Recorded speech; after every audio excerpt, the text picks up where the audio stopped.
এখান থেকে এখানে আমার ভিডিওগুলোকে ট্রান্সফর্ম করি। এই হচ্ছে আমার স্টুডিও, এটা হচ্ছে লাইট, এই হচ্ছে ক্যামেরা, এটা Realme 10 Pro Plus, আর এই হচ্ছে আমার স্টুডিওর ব্যাকগ্রাউন্ড।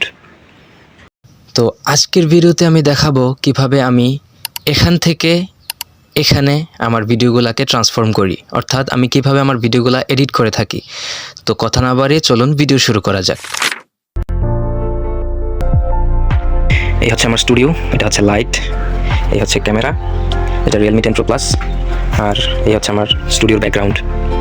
তো আজকের ভিডিওতে আমি দেখাবো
এই হচ্ছে আমার স্টুডিও, এটা হচ্ছে লাইট, এই হচ্ছে ক্যামেরা।